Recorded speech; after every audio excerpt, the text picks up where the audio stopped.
everybody, and welcome to the Paranormal Portal. I'm your host, Brent Thomas. Thank you so much for joining us today. We've got an epic show ahead, but just remember, if any of you have experiences you'd like to share, I'd love to hear from you.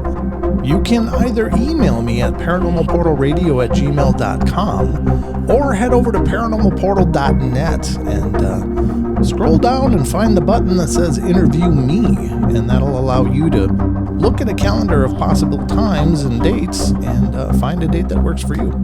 Love to hear your stories, so definitely get in touch with me.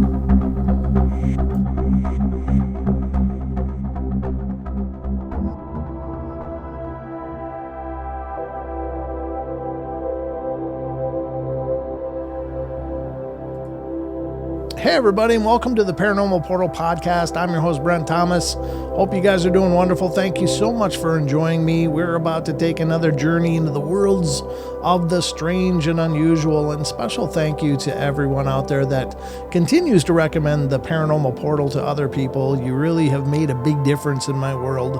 Truth be known, I don't advertise these shows at all, and all of our growth has been absolutely grassroots. And you guys have made a huge difference in that, so thank you from the bottom of my heart. It really makes a big difference. But today, ladies and gentlemen, we are welcoming back Mr. Barry Anderson, who is coming back on the show for the 5th time. He's been a wonderful guest. We've had lots of amazing discussions, and we're going to dive back into it today, so buckle up. We're going in. Hey, Barry, welcome to the show, man. Thanks for coming back on the show with me. Thank you so much for having me again. Here we are. And you're going to take us on a whole nother journey. It is fascinating to me, and this is something that I've definitely clued in on since I've been doing this journey for, I guess, 8 years now of doing these shows. But there is definitely a precedent for people that have experiences seem to be incredibly likely to have more or many more experiences. And I think that is incredibly fascinating and incredibly cool. What are your thoughts on that? Depends on what kind of experience you're talking about. Well, but fair enough. I would have never said, hey, I wish I have all these weird things happen to me. But, it's been a part of my whole life. So, I don't know anything different. And I kind of feel sorry for people who have never had any kind of a paranormal experience, because they will never know or never believe. Some will believe maybe, but once you have one, then it opens up your mind to all the other possibilities of hearing other people's situations and stories. So, yeah. It's been part of my life, and now my family has to deal with it. So, and it even includes our vacation trips. So we're going to talk about that. Awesome. Well, I think I was just thinking as I was sitting here, it's like, maybe it's not just the experiencers are more likely to have. I think that maybe we all have them, but it's the experiencers that maybe really pay attention because they've already seen something that was just, cook their bacon. And then they seem to be much more aware when other weird stuff happens. Whereas I think everybody has had situations where it's like, hey, I know I didn't put my keys there. How'd they get there? That's weird. Or things like that, which, could be absent-minded, but they could very well be paranormal too. And, the experiencers, I think, are much more likely to acknowledge that doesn't make sense. Something weird is going on there. So, but yeah, great points. And as an experiencer, I understand what you're saying. This stuff seems to find people, but where are you taking us today? Yeah, so perfect intro here, because some of the stories, they were just interesting, odd things that happened to my family and I while we took vacation. And, some people might not realize that it could very well be a paranormal experience if they had the same thing, and we'd be like, what's going on? So I thought about it, and I thought, these stories have had some profound effect on my family and I. So when we were going through it, so I thought, well, let me share some of them. So I guess the first one was an experience that I had when we went on a cruise ship a number of years ago now. Okay. And my family and I, we met up with my sister-in-law, my brother-in-law. We went on well, I'll just skip the name of the ship Sure. cruise, but we went on a cruise ship and we left out of Tampa, Florida, and we were going down into, I think we ended up going to Belize and in Mexico, and it was a beautiful trip. We had a really nice time, and everything went accordingly as a normal vacation. No issues. I didn't bring home any kind of, sacred cursed rock from a site or anything like that. Sure. But what happened was, which is something very odd, on the way back to Florida from down there in Mexico, it was one night we got into our cabin and it was we were very tired because we had had a long day and the moon was beaming outside. So the cabin was lit up with moonlight. Hmm. And everybody, my wife she and I were in a bed and we had a cot for my son because the rooms are so small that we had a cot set up over on the other side where my wife was. And that both of them fell asleep immediately. And I was laying in bed and just kind of swaying to the ship, was full cruise ahead, making time. And the moon was beaming, and I was just laying awake a little bit, thinking and just relaxing a little. And somewhere in that process, as I was starting to get ready to drift away, I felt like somebody sat at the bottom of my bed, right by my feet, Oh, and I heard what sounded like a woman weep, and I was like, thought it was my wife, and I looked down at the foot of the bed and I saw a form of what I assumed was a woman. hmm. I assumed it was my wife sitting there, and it almost looked like she had the bed spread over her or something. Oh, And I was confused, and I looked over, and my wife was laying there next to me, sleeping, sound asleep. I turned back, and the figure was gone. But I could feel the energy in the room had shifted before I saw this.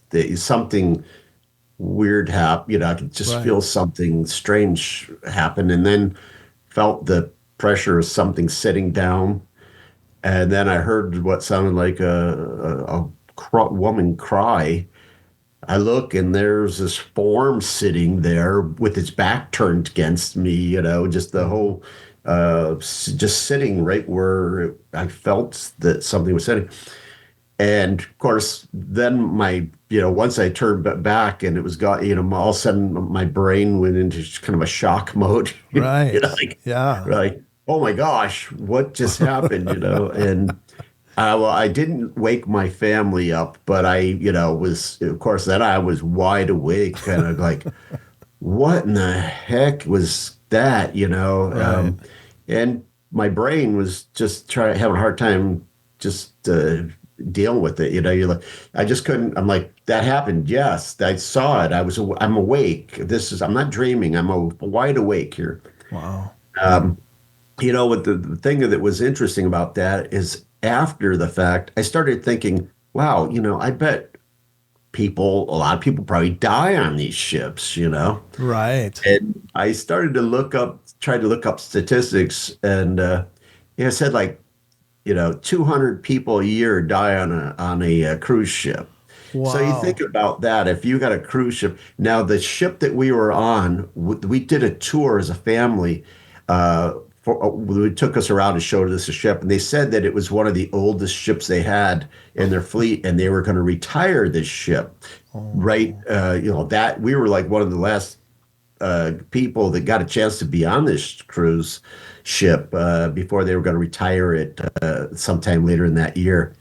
And it made me think how many hundreds of people may have actually died on this ship. right. You think you're going on a vacation that's going to be fun. Nobody thinks that it's going to be the end of the journey. You go on a permanent vacation here when you take one of these cruises. Yeah. But I guess if you're gonna be done with this world and you happen to be somehow earthbound, then being on a cruise ship might not be that bad, Yeah, because yeah, yeah, I've thought about that. yeah, I was like, the only thing is, they get a little crowded. You sure, might be like, "Gosh, where is there a quiet place for me to go right, hang out here?" sure, Because it's never end. I mean, it's like nonstop. Those ships go and go and go. I mean, yeah, rarely is there a quiet moment on those ships. But sure.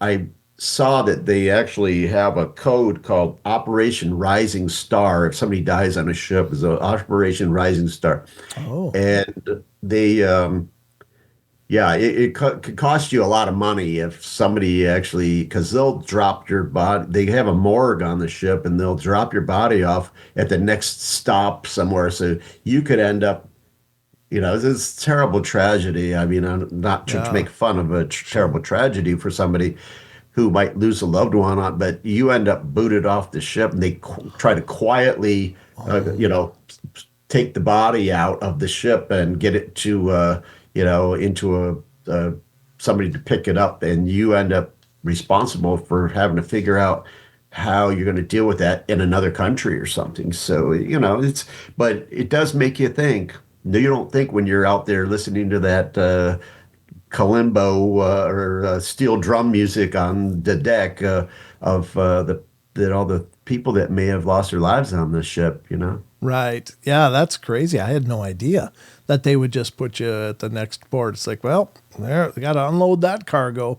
Yikes. Yeah, And it's pretty bizarre at the thought. I was surprised when I read that too. But yeah, wow. anyways, it's a little short story. I mean, when we were there, the rest, we were there the other days. I didn't notice anything odd or strange. But that night, it was very quiet, full moon beaming, so I could see everything in the room very clearly. Um, and whoever this female apparition was, she was sad. And Yeah. I could feel that sadness. It's like it really was emotional, like deep emotional feeling that, um, yeah, it was kind of really bothered me after. I mean, just felt that grief, Yeah. deep grief. Interestingly enough, I'm just wondering. I wonder if that was an intelligent thing, or if it was a residual event that just happened to play Hmm. out at that point. But either way, Yeah. doesn't make it any less incredible. It's just you kind of wonder: is that a soul that's trapped for some reason and is in mourning, or is it the energy of somebody that lost a loved one on a ship, and that's just imprinted there? And who can know? But wow, Yeah. that's fascinating. We can only speculate, but any case, that was one of my little strange stories from one of the trips that we took. Well, that's a great start.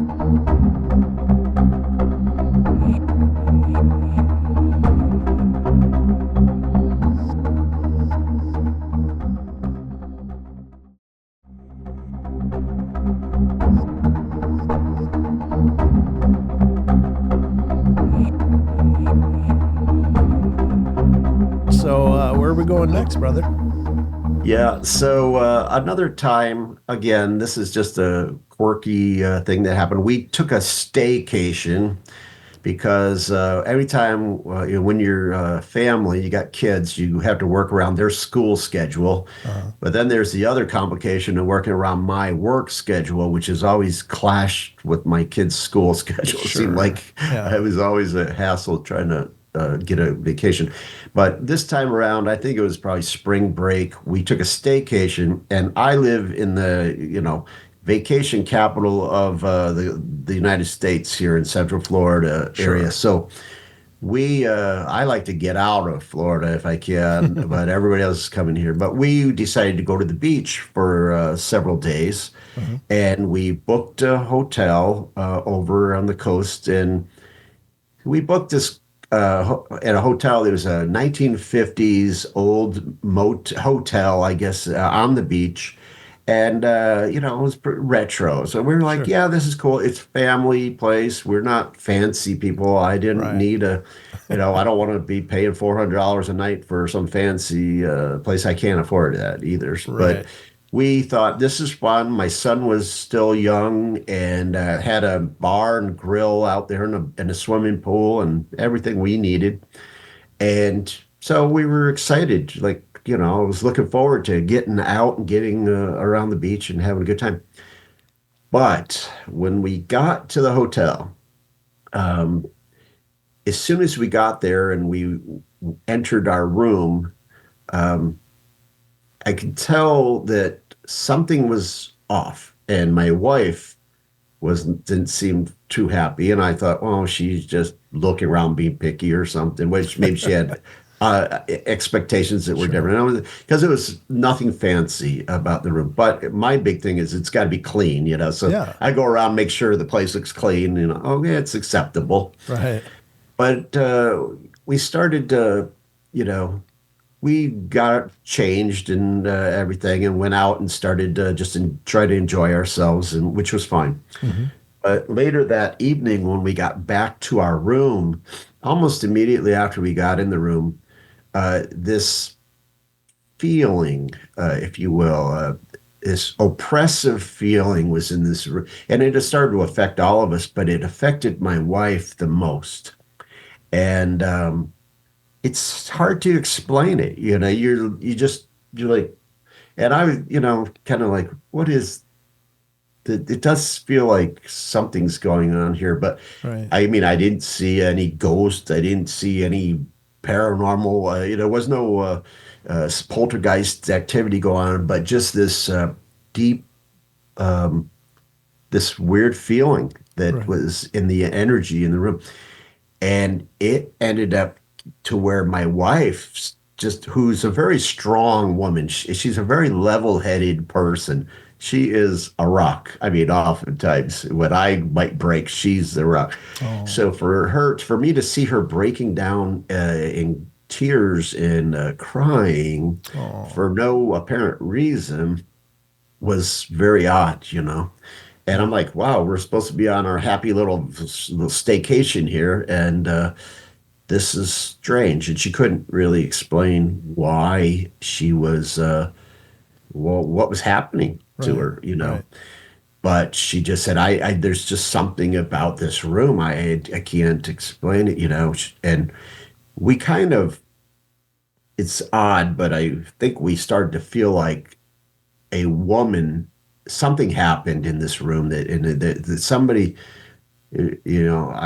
I started to feel that it was a female. Something tragic happened there. Oh. Somebody died in this room, and Sure. their presence or the energy of what happened in there was still there. But Hmm. the next day we tried to move along, and get out. Once we were outside of the room, everything seemed fine. But and we were just doing our thing, being at the beach, having fun and all that. But as soon as we went back into the room again, the second I met my wife, literally had a breakdown and Wow. just an emotional. It's like it hit her. I realized at this point that she had, she's shown some abilities in the past, even though she would have never claimed to have abilities. But I think she really has an empathic Sure. ability to pick up on things where I could feel off a little bit, but she picked up on this deeply in this profound sadness that was just really affected her. Oh. And I've only seen this two times in the entire 35 years we've been together. Wow. I've seen other things that she's said and done where she picks up on things, but never anything this intense. And so by the second night, we paid for the, 4 or 5 days there. We ended up getting up after the second night in the morning. We packed our stuff and we left, and we Oh. never went back. Okay. It's just, it makes you just curious.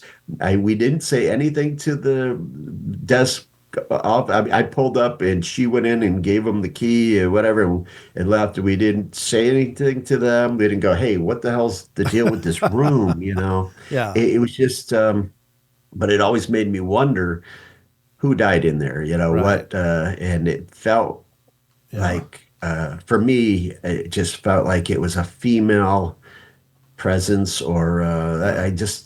I don't know why, but for Sure. some reason, Yeah. I imagined in my mind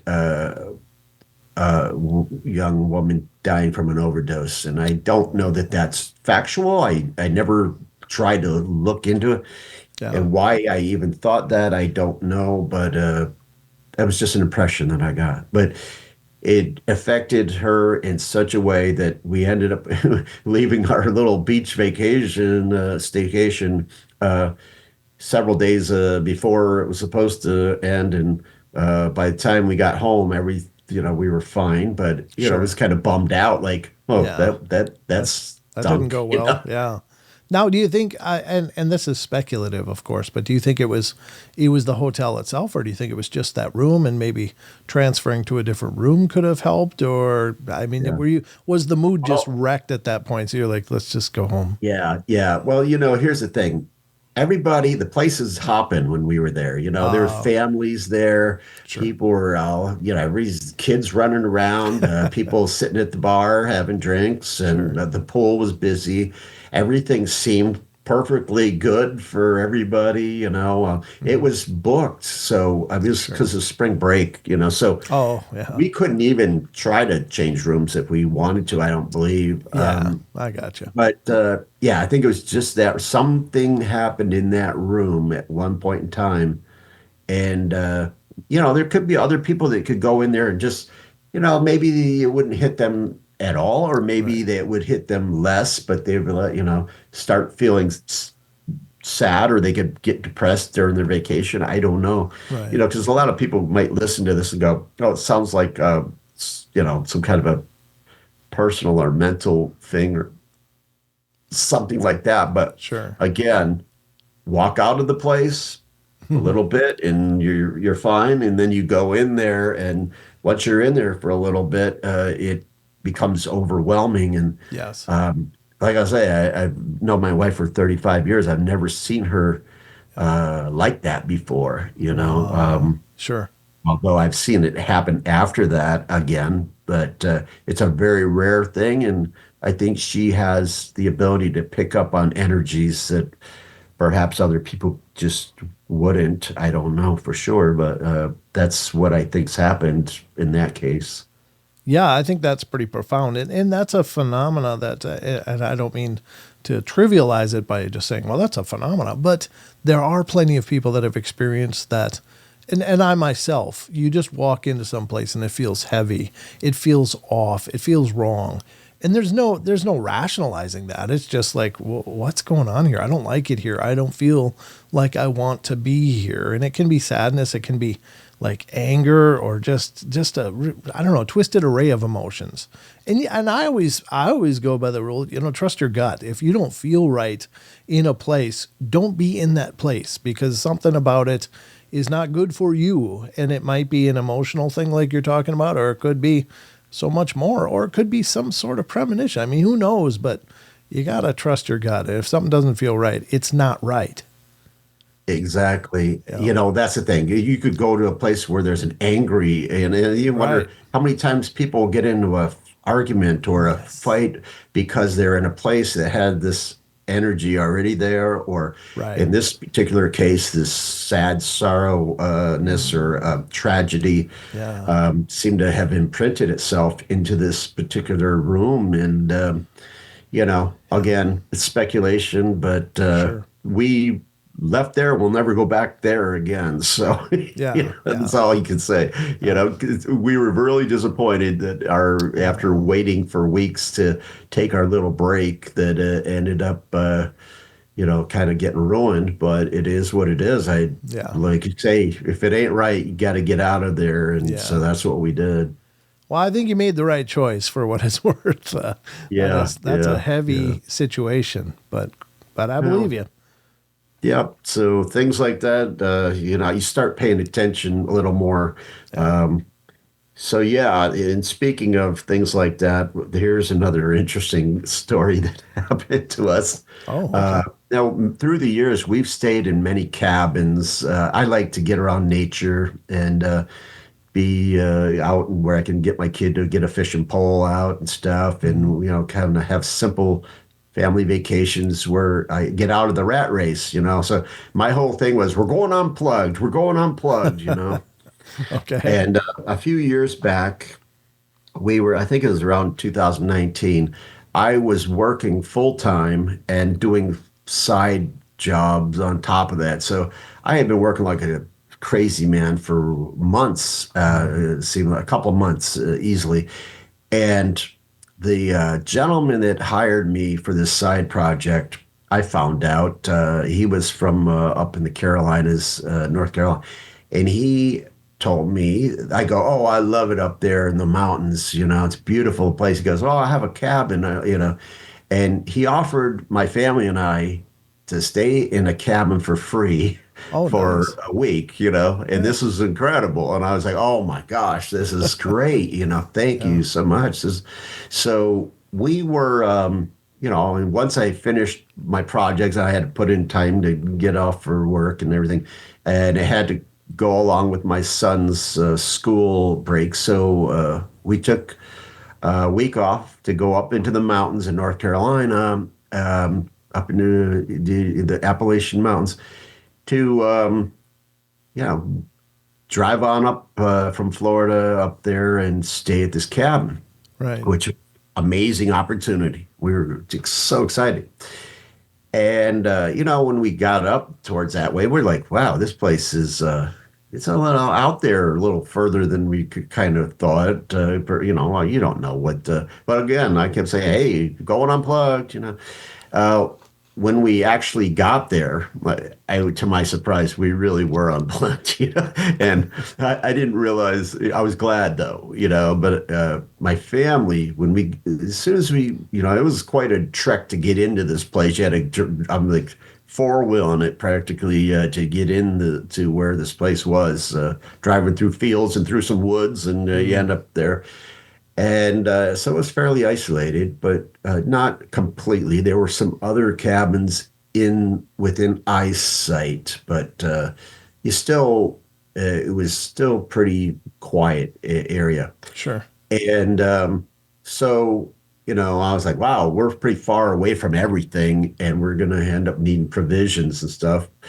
I went to try to look up where things might, no phone reception whatsoever. And my son acted like he was not happy. And I thought, oh, he's just because he's unplugged, he can't play his games. And I'm like, this is exactly what we needed. Yeah. But again, something just felt weird. And I thought, we must be spoiled city slickers here anymore. Jeez.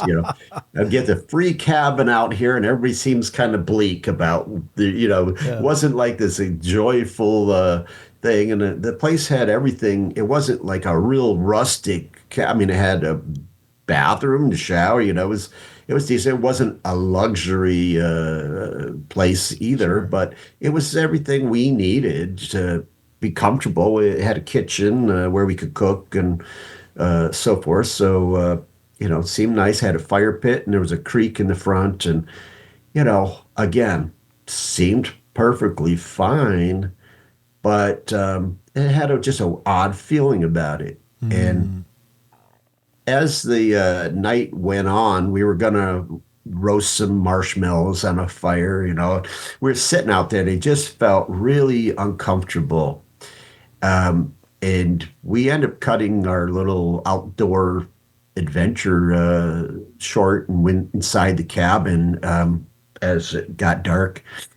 And you just can't really put your finger on it, but it just felt like there was like you're being watched, I guess, or something. Ooh. Something was going on there, and it just you can't explain it. But I didn't want to say anything to my family because I'm like, no, we're here on vacation. We're gonna have a good time, and it's hard to force people to have a good time. But we were, it just seemed like something was wrong. And that night in the cabin, I'm isolated, got no way to communicate with anybody if I needed anything. And we were up in our little beds, and the place is pitch black because there's no light whatsoever out there, and it was absolutely silent. And there, I got this sense of fear all of a sudden that kind of came over, and I thought, this is silly, what is going on here? Why do I feel so on edge? But I think, as a Papa Bear, worry about your family, protecting your family or something. But, some reason it just did seem like it was uncomfortable. And again, while we were there, the next morning I get up for coffee and you go outside and it was silence. There was not a single bird, not a squirrel, not a rabbit, not anything living. And we're in the middle of forest and surrounded by trees. And it just seemed weird. I was sipping my coffee, looking around, and you just like you could hear a pin drop. You couldn't hear nothing. And it was so odd and so strange. And I looked over, I'm like, where's my wife? And she's over on the bench and she's bawling her eyes out. Oh, And I'm like, what in the hell? And I'm like, what is going on? And she's like, I don't know. I can't. And again, it was just the weirdest thing. Like, yeah. what is happening here? And Yeah. why is this happening? Um, and she could not explain it. Why she was feeling this deep sadness, and Sure. I mean, just like shocked me because I've never seen her cry like this ever before, except for when that one beach hotel situation. And Right. we've gone through so much in our lives, and Sure. sure, we've all shed some tears, but I've never seen her just pouring tears down, and Oh, for no explanation. It was very strange. right. And so we decided to leave the cabin and go find the local closest town and pick up some groceries and provisions and so forth. And boy, getting out of this place, I was afraid to go too far because I didn't want to try to drive at night to get back to this place because it was gnarly drive in to find there. I'd probably get lost in the mountains. Right. But we went down to find this little town in North Carolina that was somewhat close by, not very, but Hmm. and we could picked up our provisions, and we felt like we were fine while we were out of there. We stopped off at a couple little tour to look to buy some, little tchotchkes or whatever. I bought some mead so I could have something to drink up there. It was a dry county apparently, except for Oh, this one honey farm was allowed to make mead. So like, okay, I'll get some mead. I'll go old school here. And huzzah. yeah, so we thought, trying to have a good time. Yeah. But as soon as we get back up to this cabin again, it's just this uncomfortable, really oppressing feeling there. And then the fact that there was no wildlife. I mean, day two, the night, I didn't think about it the first night, but we knew something felt wrong while we were sitting out there. My kid was trying to make s'mores or something. I don't know Right. and we just did not feel comfortable. But then, the next day, no animals. We come back from our little trip out into town, and one of the things that I'm a history buff, so while we were down there, I saw one of them historic signs, and I pulled over, and it was we were in Cherokee country. This was the land Okay. of the Cherokee there, and they had this sign that said this was a big Cherokee village at one point in time that was in this specific area. And I did notice that there were signs that actually were written in Cherokee language and up Mm, in some of these areas. So it was kind of interesting, and I right. like always interested in history and everything.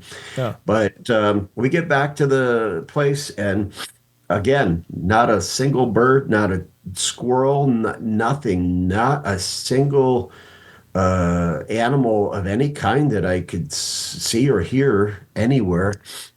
And I noticed there's a path going up behind the cabin, up a slope into the woods. And I've been up in these mountains before. I've stayed up there and worked, not in the specific spot, but up in the Smoky Mountain area and stuff through the years. I know there's bear up there and stuff, Sure. Hmm. but if because my thought is an apex predator here, Yeah.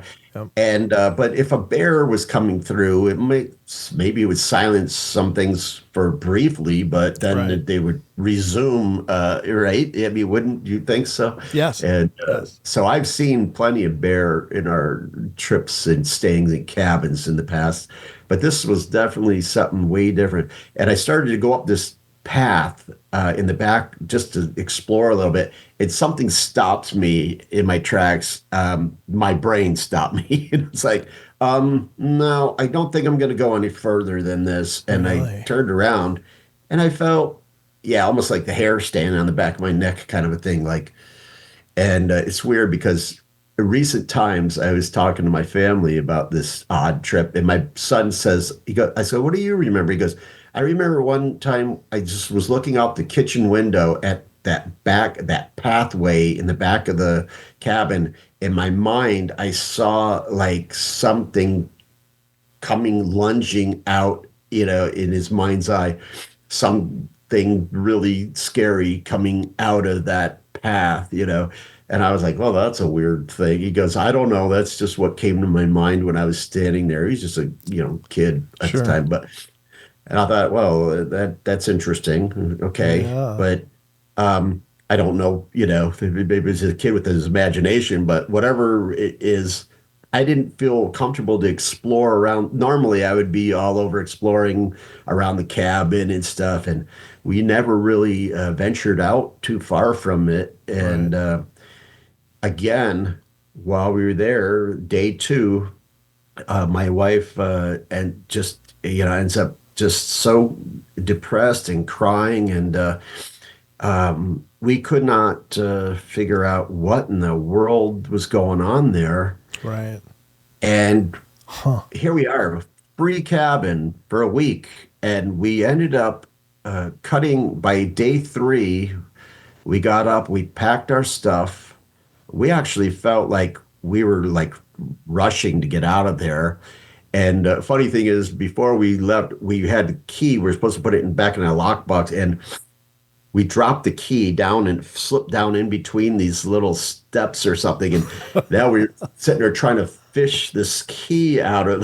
It was like felt like we were urgent to get out of this place, because I mean, my wife ended up having an emotional breakdown, and I've never seen her do this. I mean, Wow. not like this. This was the worst I've ever seen.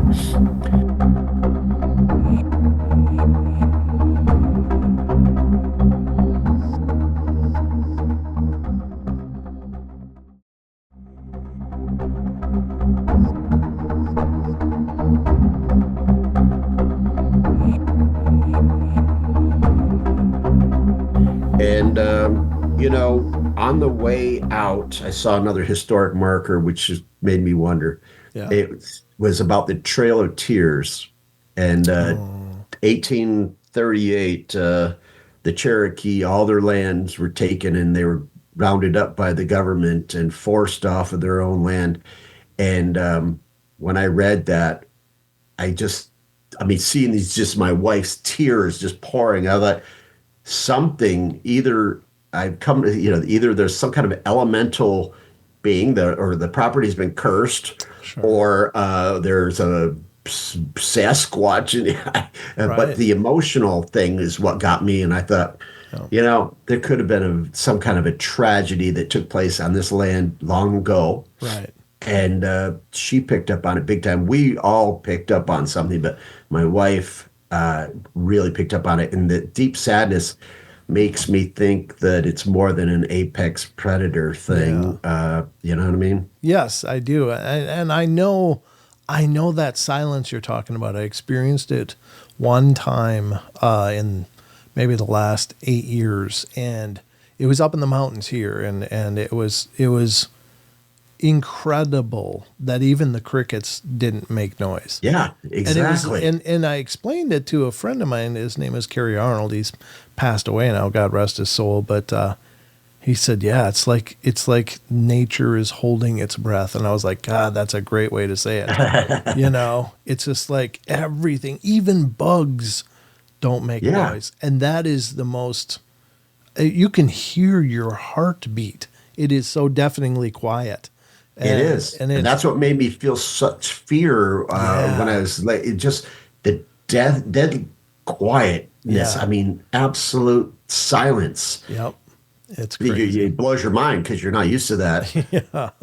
Yeah. And in the case where it happened to me, I was called up to help a friend's wife and baby. He was out of state, but they lived up in the mountains, and their dog just wouldn't quit barking. So I got in my car and drove up into the mountains, and it was a dark, dark night.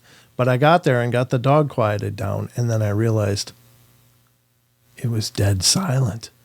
And I was like, God, not even a cricket. And all I did was just, grab a big stick and just wait outside the house. Like, Eerie. Yeah. And the dog was trying to tell you something. Right. The dog was already really a big German Shepherd. He was beside himself. Like, and I don't know what it was. It could have been a grizzly had walked by. This is grizzly country, or a mountain lion or something. But, I just stayed there, and then slowly the crickets started chirping at a distance, and then I could hear them, chirping around me again. I was like, oh, Yeah. But sure. I know that silence, it's just so incredibly intense. Yeah.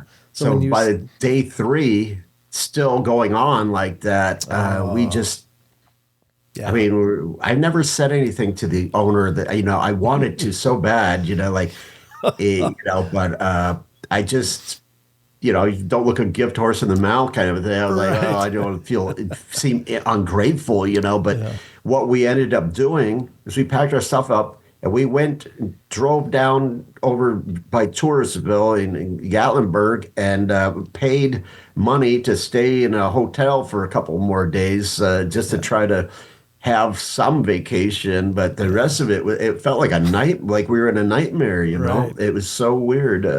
I just, you can't explain it. Just say to that guy, thanks for letting me use your cabin in hell.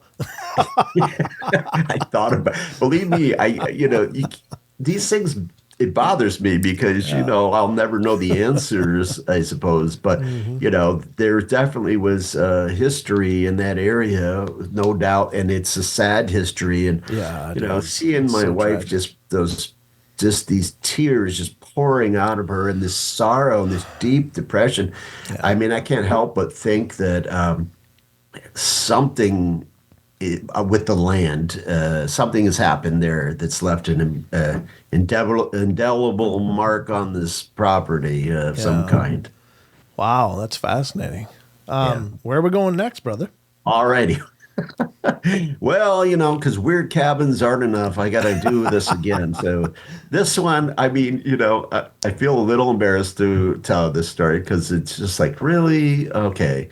But I'm just telling you the way it is. And, it is what it is. So we went up 1 year so I'm from Western New York originally. And so a lot of times we like to get up there, get out of hot Florida in the summer and get up where it's cool. And so oftentimes we go to Western New York. Oh. But, I like where I'm from is right near the border of Pennsylvania. So I thought this time, let's get a cabin. Well, it was too late. If you don't book a cabin on the lake in New York months ahead of time, like in the winter months before summer, you're not going to be able to get a cabin probably. So, and they get expensive. So we decided we are going to get a cabin, and it was my suggestion, I think, that we would get a cabin in Pennsylvania near the Allegheny National Forest.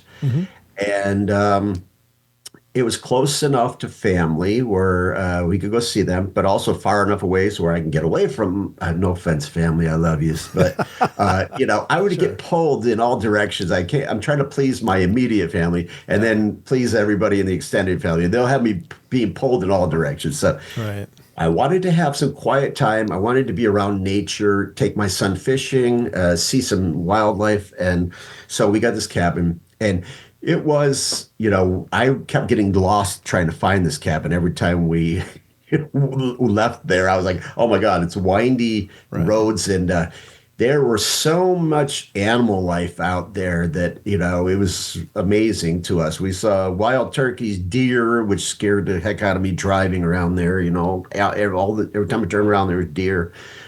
We saw bald eagles. We saw at our cabin a mother bear and her three cubs come out several times from the woods behind the cabin. Mm-hmm. And it was a beautiful little setup and everything. There were other cabins on the property, and we were having a great time coming back and forth to New York and coming back and grill some burgers or whatever we were doing, and Mm-hmm. just everything was a normal situation for the most part.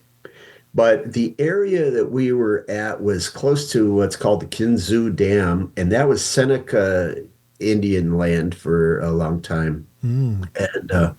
And I just realized recently that the area is known for a lot of odd things that go on. And actually, I told you on another episode about a childhood friend of mine and I camping in Allegheny State Forest with his family, and we had a UFO sighting there. And Yep. so I saw this article about other orbs being seen, and there's a bunch of Bigfoot sightings and stuff in this area. And Mm-hmm. any case, we went to New York to visit my family, and while we were there, buddy of my brother's from childhood, his fishing buddy was there, and he goes, "Where are you guys staying?" And we go, "Oh, we're staying at these cabins." He goes, "Oh, there's been Bigfoot sightings over there, you know." And my wife looked at me, just like, "You're kidding me, right?" Not again. Yeah, I know. And actually, I did see that Finding Bigfoot did an episode in this area. Oh. So, and I joked actually with my son. I go, there's probably Bigfoot out in these woods, just jokingly said. But yeah, when, we saw my brother's buddy Danny said that, I was like, oh, great. Don't get me in trouble, man. But it was sort of like, okay, yeah, fun. But there have been quite a few reports Mm-hmm. of that kind of thing, odd things around there. But certainly wasn't expecting anything strange to happen. But one night, while we had been there a number of days, one night, now it's cool in the evening, so all the windows are open there and just letting that cool air come in. Mm-hmm. We went to bed, everybody was sound asleep. And in the middle, at 4 o'clock in the morning, I woke up to the loudest reverberating screaming howl I had ever. It woke me straight up out of bed. Oh, wow. Terrified me, and of course my brain was like, "What the heck was that?" Yeah. My wife and my son both slept through this, and I don't know how they did that, but. And of course, when I told him about it in the morning, like, yeah, okay, whatever. And, but I was absolutely terrified. And I'm like, oh my God, I don't have a gun. I don't, what, Yeah. I'm out here in this cabin. What was that? And my brain was trying to figure it out. I just was like, it's for weeks, actually it's for years. I'm still trying to figure this out because I'm like, okay, there was a mother bear in those woods and her cubs. And, we went through a little path one day and I was looking around and not realizing before that there was a mother bear and her cubs out there at one point. I'm like, we could have got mauled, Yeah. if we would have come across them because the little path goes down to a pond and it took my kid fishing down there. And there's a lot of wildlife there, but Sure. I've lived up there for many years of my life, and I'm like, I can't think of anything that is that loud for one thing. And so my brain was like, okay, well, I got up and I put my head up to the window, and the woods are just pitch black at this hour. I could see a little faint light in the very horizon a teeny bit, but it was dark, and I started to hear what sounded like drunken people talking in the woods. And I thought, are these some crazy partying, partying campers kind of a thing? Right. These woods are really thick with thicket. I mean, you can't just walk easily through there. I mean, it's not like sparsely. It's got all kinds of thorn bushes and stuff going on. And I'm trying to bend an ear listening to whatever, and I just hear this crazy talking going on. It sounded like there was like more than one person out there, but I could not make out anything that they were saying. And I was like, what kind of crazy drunken idiots are out here? No flashlights or anything. And I'm scared. I'm like, if it's people, that scares me. Yeah. And if it ain't people, it scares me, because I'm like, well, then what's going on here? And I sat there, just absolutely completely dumbfounded as to who in the world would be out there at this time of the night, in the pitch black, in the middle of the woods, and making this weird, I mean, talking like crazy people or something. Later on, I learned about what they're called samurai chatter, and Yes. then I heard, and then I was like, "Holy, holy crow!"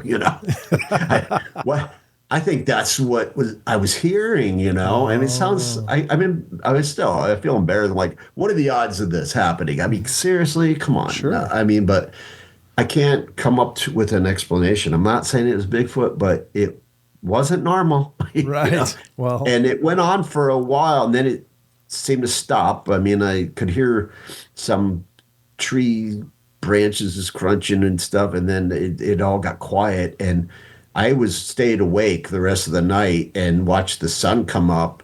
There was no way in the world I was going to go outside of the cabin, that's for yeah. sure. And and of course, my brain didn't. It took a while for me to try to figure out what in the world, but I could not come up with any explanation. I thought of every single animal and every single sound. I'm like, no human being could make that loud of a thing where you could actually feel a vibrating Yeah. in the room. I mean, it's Yeah. weird. It's like so loud and amplified that you could feel it hit you. So, how far away do you think these sounds were coming from where you were? Like, what kind of distance do you think? Yeah. Well, the thing is, I was sound asleep. It was absolutely dead sleep. And then this sound woke me up. I mean, out of a dead sleep. And I sat straight up. And I only heard it one time, one loud, roaring, Yeah. whatever. It's hard to even explain it, but um, it was just, and then that was it. But then when I was looking out the window trying to figure out it sounded like it was right outside of the cabin, Okay. close by. Well, then I could hear, once I heard what sound like voices, they sound like they were only a few yards into the woods from my cabin. Oh, wow. Yeah, they're Okay. close. I mean, because I Yeah. could hear, I thought it sounded like two or three people that Hmm. sounded like they were extremely drunk, talking gibberish is what it sounded like Sure. to me. Yeah. Uh, and it's so weird because sitting there, I mean, I was, quite frightened by the situation, because I thought, some drunken maniacs are out here. I mean, who in the Right. world and why are they out in the woods? I was, looking to see if I could see a flashlight or anything, and didn't see anything at all. Wow. And again, I don't know. I will never have an answer. I wanted to go the next day. Of course, I told my wife what she's like, looking at me skeptical, like she's like, "Oh gosh, are you kidding me?" I'm like, Yeah. seriously, something was out there. And I wanted so bad to go to the office of the campground and go, do you guys ever hear a loud, extremely, I was Uh, too embarrassed. I walked up towards it, and I couldn't bring myself to walk in there and, Sure. ask them Right. because they're like, what's this? Who is this guy, asking it? Yeah. But on the other hand, they might know something, is out there. I don't know, but I couldn't bring myself to ask, but Yeah. since this happened, I started looking into it and have read that there have been several sightings up in that Sure. particular area. And I don't know. I just will never know for sure, but I may have actually heard uh, I can't even say it, a Bigfoot, I guess. Well, But I don't think that because that's I can't figure out anything else that it could be. well. If it sounded like the Sierra sounds, the recordings, of course, that Ron Yeah. Moorhead did in the Sierra Mountains, Nevada mountains in California, or certainly the roar that you heard in both of those in close a close period of time to each other. I mean, it sounds like the only obvious conclusion would be that you heard a Bigfoot, but I wasn't there. I mean, but you got Yeah. I don't know what else it could have been. Was there a bunch of people around that it could have been somebody just being stupid? Or Not at that decibel, okay, That's the thing. No human being has lung capacity to right, make a noise that loud. It went on for quite a bit of time. It was like right, the bellow would have been huge amount of air blowing out of this. yeah. I don't know. Well, Again, I'll tell you this. I mean, so I would try to debunk it, yeah, but I'm like yeah, this. I can't think of a single animal. right. I don't know. And I'll tell you, being someone that has several of my own experiences before I started doing this show, I really rarely ever talked about any of it because, again, the same kind of thing you're talking about. Who am I going to talk to about this? Who is going to understand I, what I've experienced without thinking that I'm absolutely mental? But you're in the right place for this kind of conversation, as you well know. But well, I hesitated to tell it because I know it's like, okay, so you've seen ghosts, there's this, and then like I'm gonna throw this into the mix. sure, why not? And Yeah. yet, I That's why I opened the episode talking about the fact that experiencers just seem very, very likely to continue to have experiences and other experiences as well. yeah, I and don't know then if it like breaks a seal in our mind and just opens up this world of possibility that we perceive it or that we're just more acutely aware of it, having seen something or what. But there's no question that if you experience something, chances are you're going to experience more things and it might not be the same type of thing. right. So I'm a big believer, having personally experienced that myself. So And then you get into the woo part of it. I'm like, sure. what if they came purposefully to I Well, mean, I don't know. I right. mean, I know I'm afraid to walk around out in the woods now by myself. He's like, geez, that's all I need is Well, unless they're friendly to me, but I don't want to become a Bigfoot dinner either. I don't right. know, but I Yeah. do remember when I was in high school, some boys telling me that they saw a creature on the side of the road. And I thought, what have you guys been smoking?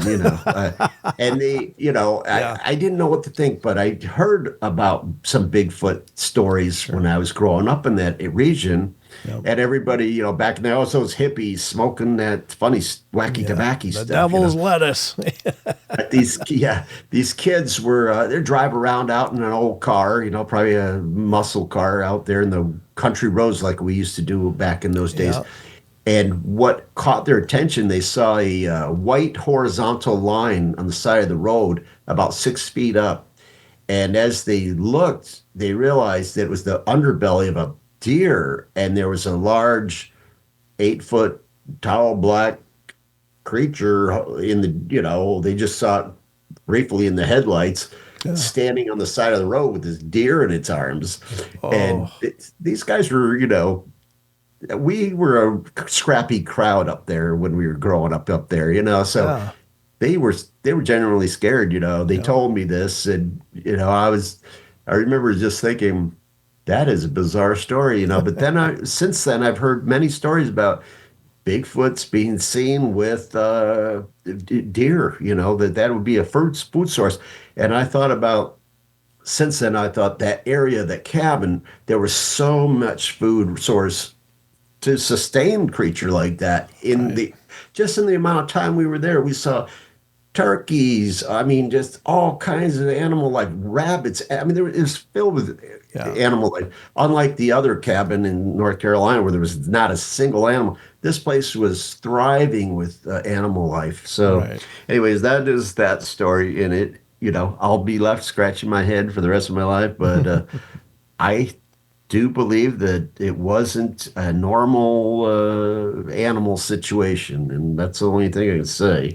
Yeah, fair enough. I think it's a genuine experience, and I don't question it at all. I guess having known you now for a while, having had several discussions with you, I've found you to be an incredibly sincere and down to earth person. You're not prone to wild exaggeration or anything in any of our discussions, both on and off the air. I mean, we've had lots of discussions through the many months we've been talking, and I believe you wholeheartedly for what it's worth. Well, I appreciate it, and thank you so much for saying that. For one thing, I don't need to exaggerate anything because it's Yeah. already all this stuff is crazy as it is. Yeah. I mean, I'm not claiming that I saw anything. But I've listened to your show, and there's a lot of people who do, and I sometimes feel sorry for them. Like, gosh, to see that, and then everybody's questioning, oh yeah, sure, but again, I have a lot of people that, who aren't going to believe a single thing that I say, but I'm just tell the stories as they are, and Right. this is all I can do. I can't convince anybody. Although, if you go camping up in Western Pennsylvania, just let it be known there's a history going all the way back to the 1800s, so back the native people. I mean, there is a history. They didn't call it Bigfoot then. They called it the wild man, the hairy man, escaped gorilla from the circus, whatever they were calling it. No. But I've did my research since then and see that there's a lot of history going back in that area of some strange creatures up there. So I always thought it was something from the, Northwest, but then again, growing up there, I heard these stories, and but I honestly thought they were, at one point a mythical creature or something. But I've changed my mind since then. I did my Yeah. homework, and now I believe, although I never thought I would ever experience anything like that myself. But there it is. It is what it is. All right. Well, I'm gonna talk about Pennsylvania again. Sure. Only this time it's in a big hotel that a number of years back, I think it was around 2009, Hmm. we wanted to go on vacation again up north, and we were trying to find something. My son was, I don't know, he was 7 years old or so around then. And so we were always trying to find family things, fun things to do. And while somewhere I remembered a place that I went as a kid, and it was called Conneaut Lake Park, and it's in western Pennsylvania, north of Pittsburgh, about an hour or so. And this place, as a kid, went there a couple times probably in this late '60s, early '70s, and I thought it was awesome. It was on a lake. It had old rides. This place was ancient. It was an old theme park, and it had what I really liked was like this little scary ride called the Devil's Den. You get in a little cart and you wheels you around, and there's black light things popping out at you, and it's kind of a fun. And it had a big old wooden roller coaster, and it just was a neat, fun family place to go. And at the same place, there was this huge Victorian hotel there. And so I looked it up. I was like, oh, wow, yeah, I wonder if that place. And I looked it up, and sure enough, it was still there. It looked like online, anyways. And I showed my wife the picture of the hotel, and she's like, wow, that'd be great, because she loves Victorian, and the lake was there. You could go swimming, and it seemed like a really great idea. It was, I still close enough to where I could make a trip up to see my family in New York, but Hmm. it was. somewhat isolated. And I mean, if you around the area is kind of Amish country, so not a lot going on around the place. But at one time, I'm sure the place was, really something. But now there's other theme parks and stuff around. Well, we uh, we flew up to Pittsburgh. We rented a car and we got in the car and drove up to this place. And when we arrived, my childhood dream or memories were kind of shattered a little bit. The theme park looked like it was on its last leg, and Oh. it Hmm. was really sad. I was Yeah. like, oh, wow, what happened to this place? And there was actually remnants of a burned down building sitting there. And I found out that I think that the fire took place just the year before this. It burned down a a dance hall that was there. Oh. And so that was kind of there. So it was kind of weird. But when we got to that area, it was a weekend. I think it was like a Friday night when we arrived. And there was a little park out in front. The place looks really neat. This big, huge wraparound porch, curved porch at the hotel. There was a whole hubbub of people going on. There's a wedding going on, and there was an art show out there. So there's all kinds of stuff happening. We were like, oh, this is pretty cool, though. All right, this is going to be fun. And before we went, I did see when I was looking the place up that there was a mention of being haunted by a bride or something. Oh. And I thought, that every place is haunted by a bride, right? So like, yeah, okay. Yeah. But this was the first time I ever purchased any kind of an instrument of any kind to take with me for some Scooby-Doo fun, is what I was thinking. So I ordered a cheap ghost meter online, the EMF detector, and I didn't tell my wife about this. Maybe I should have, but like, oh, it's the Ghost Bride. Really? Okay, sure. We've heard this a million times. So I wasn't really thinking anything about that. Although I thought, well, give us something to do, kind of fun. So I bought this meter online, and of course. I revealed that I did that once we got there. My wife's like, "Oh gosh." Oh no. But the wedding was going on, and we decided to, venture around and explore this huge. The place is huge. I don't, it's old. Half of it burnt down in the 1940s. There's been a history of fires on this property, which is interesting. I actually did after my trip up there. I didn't know anything about the place before I got there, other than there was supposed to be a ghost bride, and I knew it had been around for a very long time. But the actual place was the amusement park. I mean, it'd been there since the 1800s, Oh and wow. Yeah. yeah, so it was like 125 years old or so, some crazy thing. And the hotel had been there since the early 1920s, or I mean 19. I think it was built in 1903 or something. So really old place.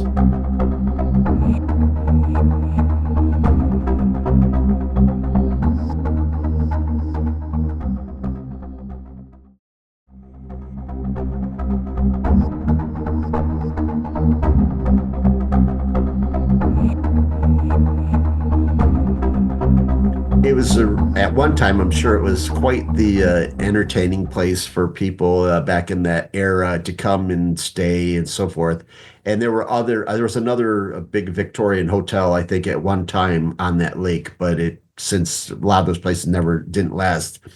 But this place, you walk into the lobby and there's a huge grand staircase. There's a little area off to the left where they had a fireplace, and you just sit around and lounge around and stuff. And there was a little bar there, and it was pretty neat. But the place had some wear and tear.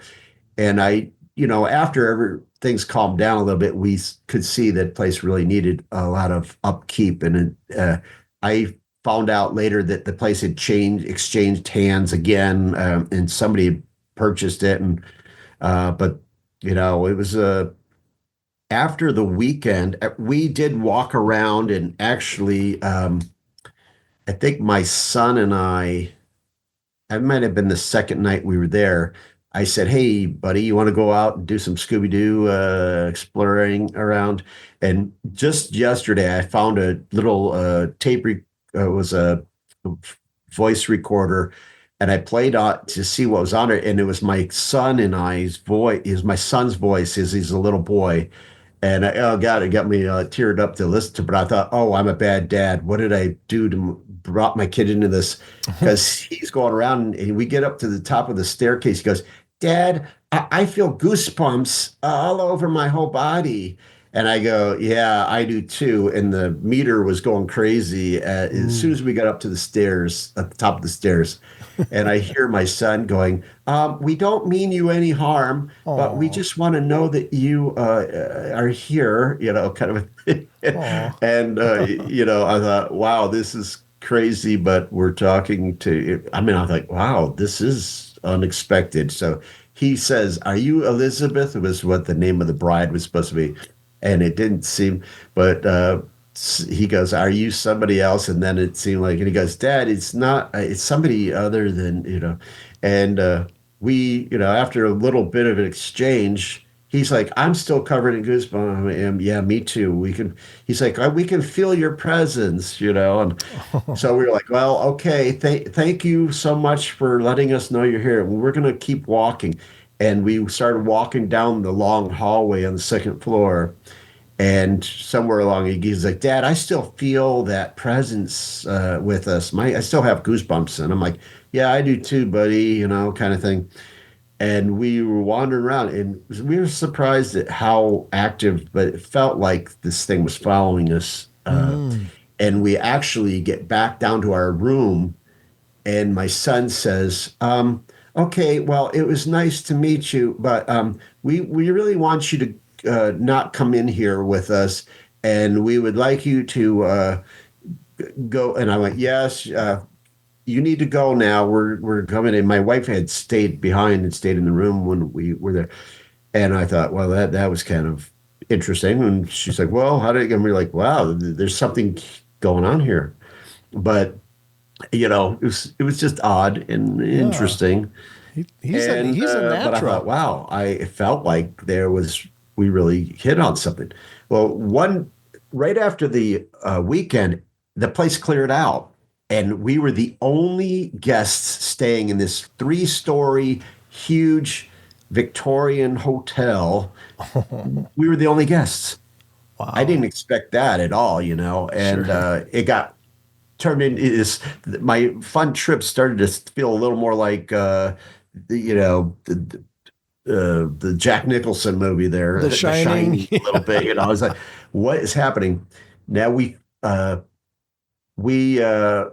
one day we there's a lot of really weird things that started to happen. One of the things that started to happen, we would leave the hotel because at the time, now the place just got new ownership, so we're not going to, it's not like this anymore, probably. But at the time, I couldn't even wake up and get a cup of coffee in this place.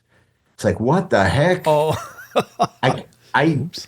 I need coffee, you know what? There's no place to get coffee. Where's all the help around here? I couldn't find anybody in this place. It's like we were in there on our own almost, and we would leave to try to drive into a little town so we could have breakfast. And I would come back and the door would be locked. And I had to park all the way in the back of the hotel. And I'd get up there and the door would be like, and I'm like, "What? Come on, man." And I had to walk all the way around the circumference up a little slope to get in because the parking lot was down in the basement area of the hotel in the back. And I'd walk around there and then I would get there and the doors would be locked and I would be banging. I'm like, I would get all mad. And I'd be like, "Why you guys? I'm a paid guest and you're locking." And the person working there would look at me. They never have an explanation. And, it was weird, right? And Yeah. it happened a couple times. And I was like, peed off, like, "Why are you guys locking the dang doors?" And they're just like looking at me like they can't tell me what their answer is. And it was Mm. odd. But so we get into the hotel one day and we're going to the hallway where our room was, and we see something bouncing down the hallway on the left side of the hall. It's just like, and we thought it was a rabbit or something hopping down the hallway. And we're animal lovers, so we're like, oh my gosh, there's an animal in here, Right. but it was bigger than a rat, and it was only like the size of we thought it was a rabbit. Sure. But we were watching it, and it was going down, and we were concerned, like, oh, this poor thing, how did it get in here?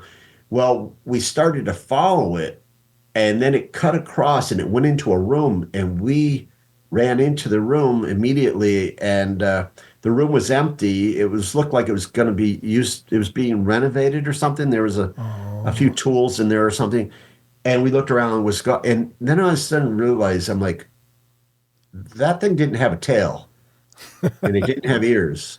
Well, I was like, well, I asked my wife, what did you see? And I asked my son, what did you see? We all realized that this was not like, this is not an animal. This it didn't have legs. It didn't have ears. It didn't have a tail. What color was it?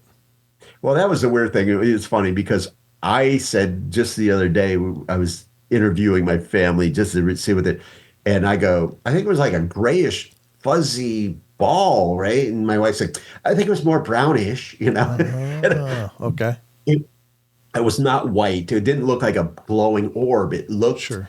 like, I would just say a fuzzy ball. So weird, right? I mean, it didn't look like it was emitting any light coming out of it, right? Right, right. But it looked like it was bouncing, like hopping on this, and then it cut across the to the other side of the hall and went into the room. It was just such a weird thing. And once we got in there, we looked everywhere in this room because we're like, where it's gone. Where did it go? Yeah. And then we sat there, and then I just looked, and I thought, all of a sudden it hit me like, I don't think that was an animal. Wow. And yeah, it was just weird. It's exceptionally interesting to me because I often wonder what would that experience be like. Say you're an energetic being, and whether, again, the definition for ghost could be any number of things, but you happen to be in a hotel. Well, what would you do? Well, if it was quiet, you'd probably just be bouncing around the hallways, just taking a tour or going for a journey or something. So it seems to me to be a really natural thing that I would do if I were in that position. Be like, well, I'm kind of tired of this room. Let's go just walk around, see what's going on. And it makes perfect sense to me. Yeah. Well, the other thing is, after our stay there, I did some more research on the place, and I saw that there was a story of a child, a little boy, who supposedly went down the stairs right in that hallway on a tricycle and sadly broke his neck and died there.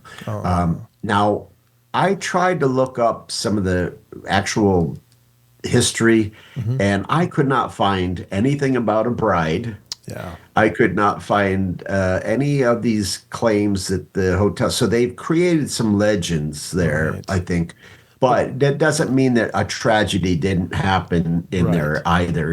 Just because if it happened long ago and you got a rural little place with a small newspaper, it might. Yeah.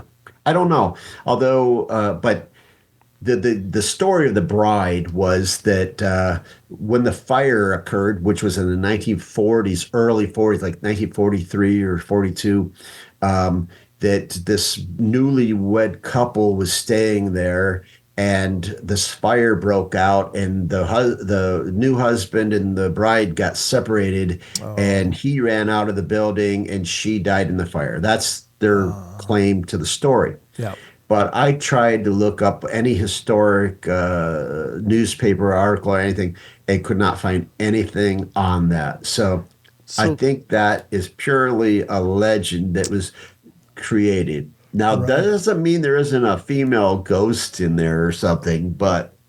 Or it doesn't mean, now this is a phenomena that I've been really kind of exploring lately. It doesn't mean that the expectation hasn't created a phenomena. I think we are incredible manifestors. And if enough people believe in the legend, then I believe that some sort of energy coalesces, and a term that's usually used is an Opa? egregore. Oh, So egregore. yeah, Okay. so it becomes the phenomena that people are expecting, much like the little boy.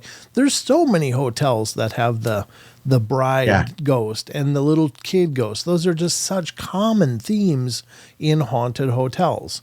Can there really be that many children that fell down an elevator shaft or chased a ball and tripped down the stairs and or rode a trike in this instance? Can there really be that many of them? Well, maybe, but more than likely it's a legend that's been repeated and maybe migrated. Maybe there is a core truth to it in some location, but the stories kind of migrate and become local legends. But I think that it's very possible, if not probable, that if enough people believe this, then it becomes true. It's kind of a self-fulfilling prophecy in a sort. Yeah, it's very interesting, you know. Yeah, So, one of the things that they did say when I so the hotel the looked like they exchanged the whoever when we were staying there that somebody had bought the place and oh, they were not hiding these they were telling the legends or whatever they sure. were available to there I saw a piece of paper that said something about the bride, right? Yeah. So they claim that she takes things out of your. She may take. I thought, well, that's a convenient thing for a maid with sticky fingers. You know what I mean? She might take something out of your room or something. Yeah, It's not the maid, it's the bride. yeah. Well, yeah, Yeah. exactly. But Wow. something did go missing in our room, which was kind of weird. It was we were given two keys to the room, Hmm. and but we were always together, so the one key was, and these are to old doors, so I think it might have been even a skeleton key. I mean, this Oh, is not like a high security place here, sure. but we left it on the dresser, and within a day or two, it went missing, and we never saw it again until like right before we left. It appeared again. I don't know. Again, we searched the room, but we could not find it. But I thought, are the people here doing this to keep the? I'm like, why would they do that? Right. I don't know. It's weird, but we don't know what the deal is. But seems like something took the key. Everybody was like, "You sure you don't have the key?" No, I don't have the key. Where's the key? It was sitting right here, but it ended up back where it was originally several days later. So I don't. You Yep. got me.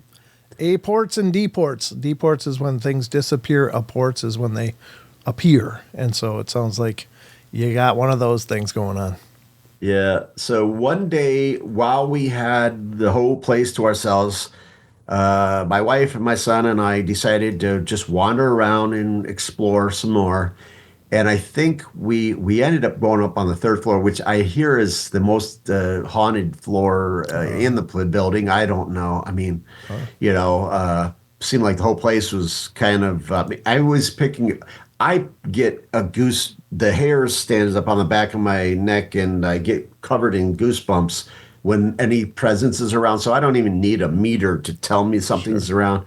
So as soon as we walked into the lobby of the place, right at the beginning, I got that feeling Mm, in a couple spots. So I didn't say anything to anybody or anything, but and there were people around in the hotel, but I got that sense. But we went up onto walking around, and my wife, the rooms are all open. You can just open a door up, and she walks into she's ahead of us in the hallway. My son and I, we got the little meter. And he's got the recorder. We're gonna try to do our little thing. She's more interested in seeing, and she opens up a room and she goes inside it. And she's like, "Why couldn't they have given us this room? It's so much nicer than the oh, one we have," kind of thing. And I never did look in that room, by the way, because right at the time that I heard her say that, and my son was going, "Show us a sign of your presence," kind of a thing. And then we hear a door slam, and we look up, and my wife is standing in the hallway, and I'm like, "Did you slam the door?" And she looked at me, and she went, "No." And I'm like, "Well, what happened?" And she goes, she was in there. She looked around. She walked out, and as soon as she stepped out of the room, the door slammed behind her. Oh, jeez. Yeah, no windows are open. It's this. Ooh, There's no wind blowing or anything. It just slammed right behind her, and yikes. I think we even caught that on tape. Uh, uh, Wow. uh, and She no yeah, lo- I was like, she well, probably they didn't were. want that room anymore then, yeah. Yeah, well, that's what I said. I said, so you still want that room? I said, there might be a reason they didn't rent that room out to us, Yeah. Oh my But God. yeah, it was kind of a surprise, though. You're like, wow, they did not like you going in their space, that's for sure. Yeah. So it was interesting. Wow, that's But fascinating. yeah, so at this point, any doubts that the place was haunted was gone. I there was definitely What was this place called, if you don't mind me asking? yeah, it was the Kania Lake Hotel, Wow. and it built in 1902. It's still there. Oh, It's fantastic. currently I just looked it up again before I doing this podcast.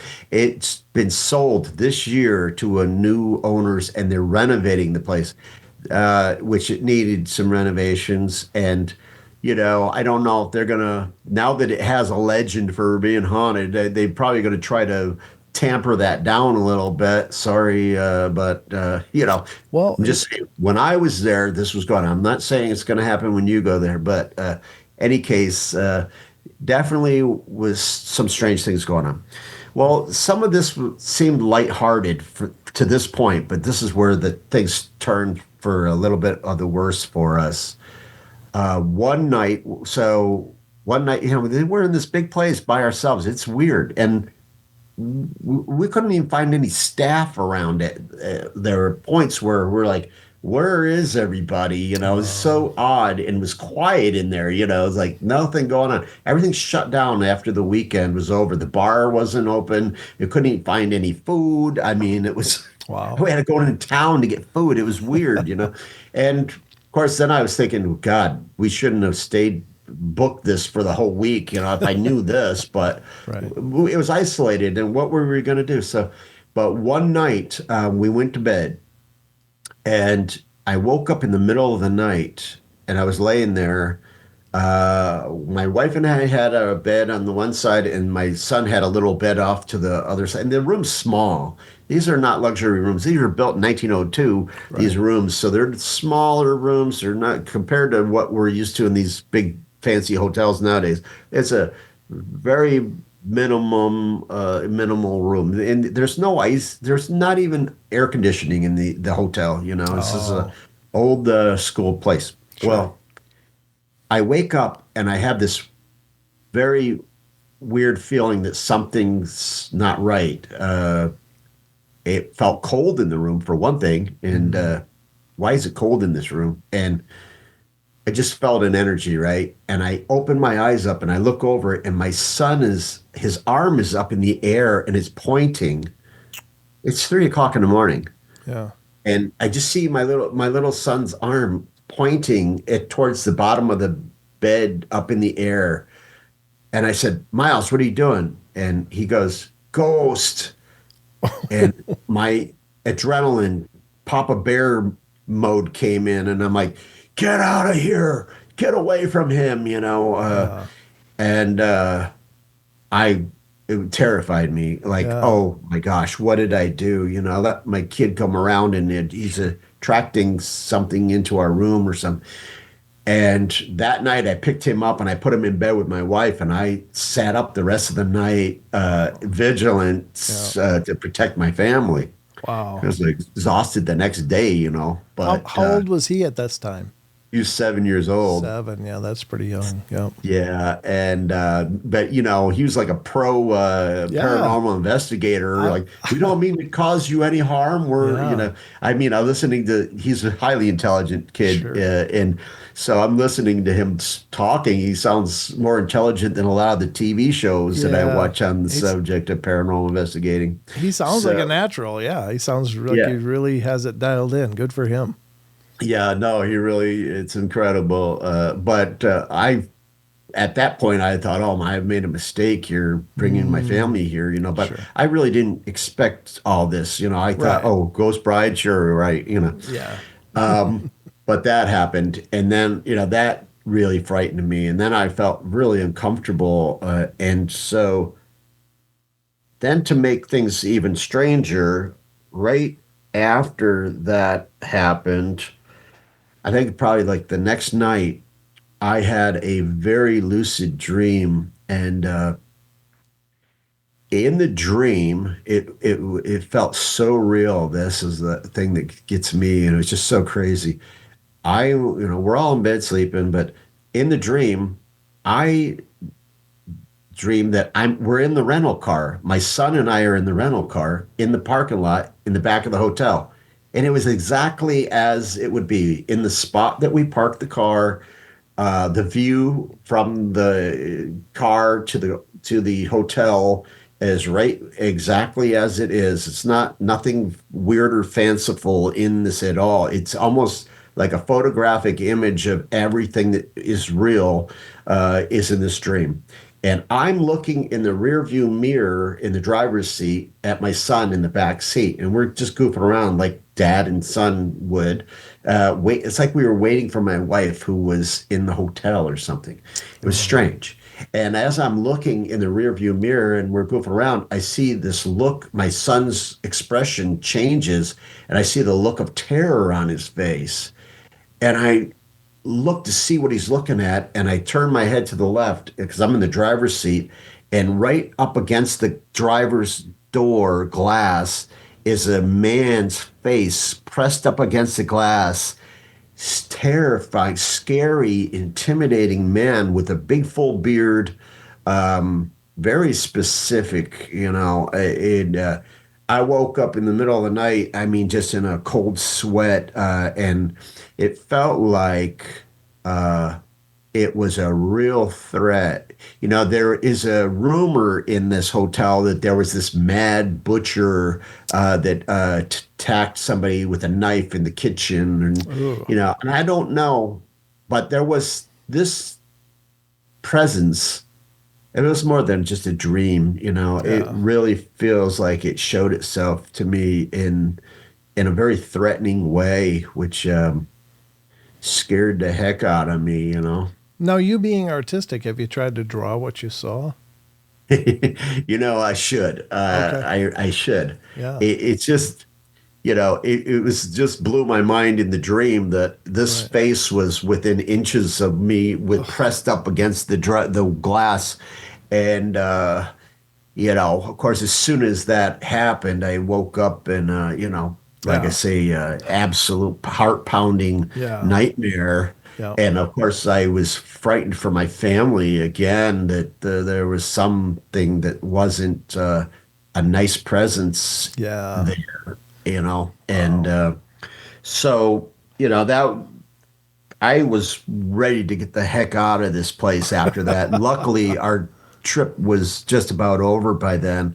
Mm. But yeah, it's just so many crazy things that happened in our. I mean, I only had one little EMF meter, but that thing was going crazy the whole time I'll we were bet. there. But Sounds, we were visually seeing things.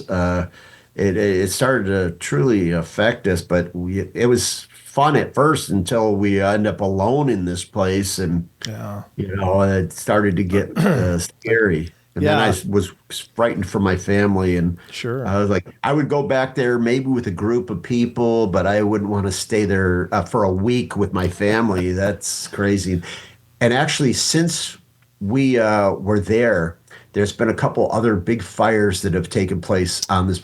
So Oh, in the early 1900s, like 1908, there was a massive fire on the property, and a lot of stuff got burnt down. And then in 1943, half of this Victorian hotel, which is huge, half of the building burnt down in 1943, but oh, it was off season, so there's no record of anybody actually dying during that okay. fire. Well, that's good. I looked this up, and Yep.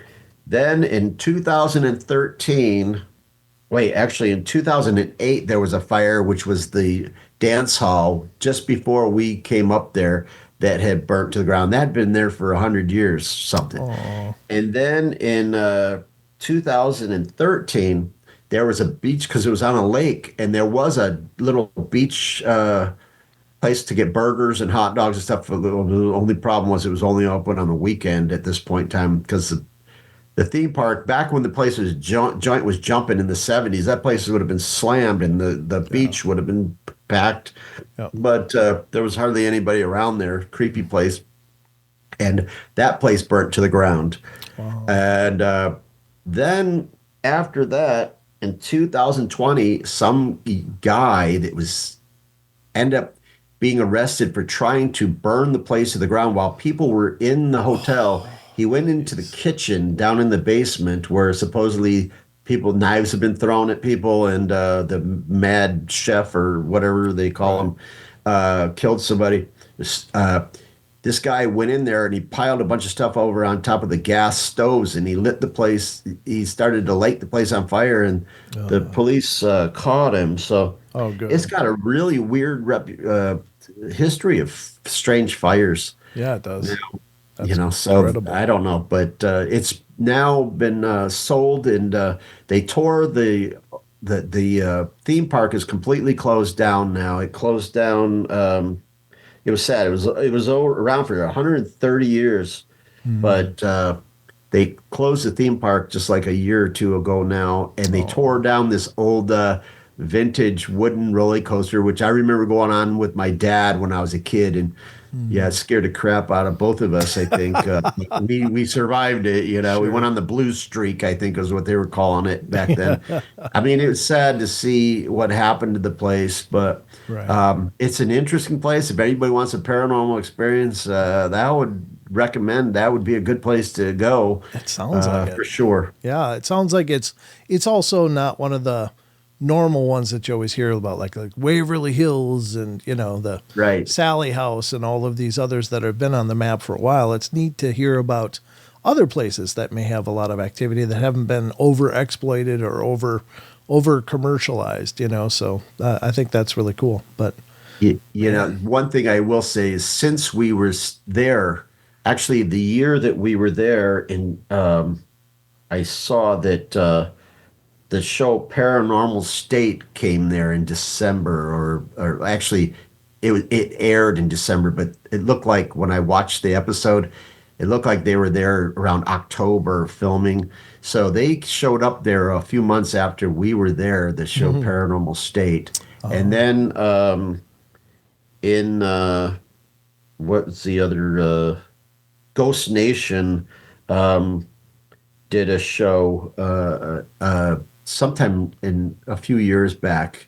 So it has been put on television, okay. and it's funny. The one show, Paranormal State, said basically kind of what you said was perhaps these stories have actually manifested some kind of energy. Oh, yeah. And then the other show, from what I recall, they were talking about, they had some experiences while they were there, caught some stuff, and they were talking about some strange creature that's seen crawling around or bouncing around the place or something. So I don't know. It was kind of Yeah, like we didn't knew nothing about any of that, and sure. I didn't go there for paranormal. I went there for a family vacation, and Right.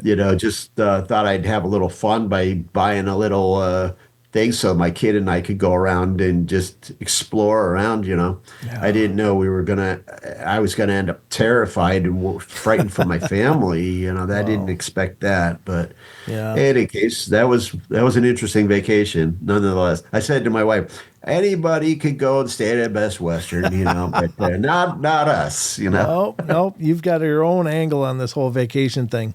And maybe you should let your wife plan vacations from now on. That's probably a good idea. Yeah, she'll go on a vacation with her sister and leave Oh me out. yeah, there you go. Maybe that's the common denominator is you. Yeah, You yeah, never yeah. know, But but it sounds like it's been a hell of an adventure. Did you have anything else you wanted to cover today, Well, that is it for my vacation stuff. Okay. I mean, I Cool. always have other stories, you know. I Well, you mean, got to have enough. You got to have something to talk about the next time you come on, though. So that's true. Well, we could do that for sure. If you're ready to wrap it up, we can do that. sure. I mean, it's fine. I do have to. I had a couple messages come in from my family back home, so Okay. if you don't mind, if we tie it off here, that would be No, absolutely. I mean, you know, I didn't know how. I just had the other dangling thing. I put them there in case I ran short from the stories. You know, I mean, because some of them they're not the biggest stories in the world, but are interesting. I think. sure. Well, no, they've all been fascinating. I think you're underselling the hell out of these because these are great experiences. They truly Okay. are. Let me just. Well, I will talk. So the next time, if well, we gotta do one more time at least sometime for in sure. the future. We can wait a while, but Yeah. is the teen years because Yeah. I grew up on the lake. Well, I didn't grow up there. My parents got divorced when I was 12. I moved over to Chautauqua Lake with my near my grandparents, and just around the corner from there was a piece of property. It was like a 10 acres of land that had a mansion, a big boathouse, a barn, and it was empty. It was nobody was living in there. There was a wealthy woman from town that owned it. Mm-hmm. Her father was a Victorian era type situation. But as kids, we played around there, and I'll give you that story of Good. bad kid behavior of going into this mansion. Perfect. But I learned my lesson from that. So. Yeah, I got a couple good stories from Good. the teen years of All right, brother. strangeness that went on, so we could do that. And Okay, perfect. Well, let's close this out with an ending, if you don't mind, and then Oh, sure. and then we'll do that. So, well, Barry, thanks again for coming on the show, man. It's always been an adventure talking to you, and I really appreciate your time and all of your experiences and coming on the show and sharing them. So, thank you so much.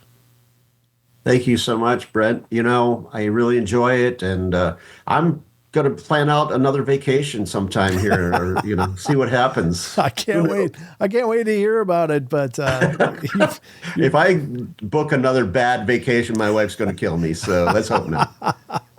well, thanks again, and you got to come back because I know we got a little more ground to cover, and the door is always open to you. So let me know when you want to come back, and we'll be happy to have you. Thank you so much. You take care. All right, take care, brother. Thank you again.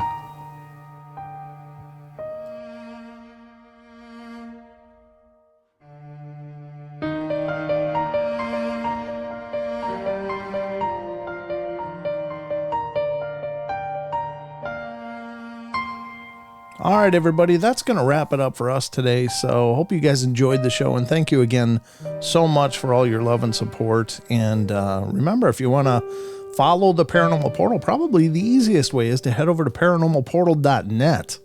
And that's the homepage for the Paranormal Portal. And you'll find links to all of our different social media and sites and information about the shows, including our YouTube channel, which is youtube.com/paranormalportal.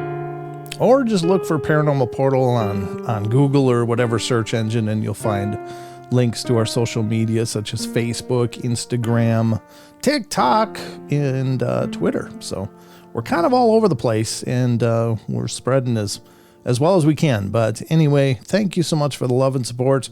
Y'all take care, and remember, we love y'all. Be good, be kind, be nice. Take care of each other, help each other out, find the magic in every day, and remember to laugh as much as you can. Until next time.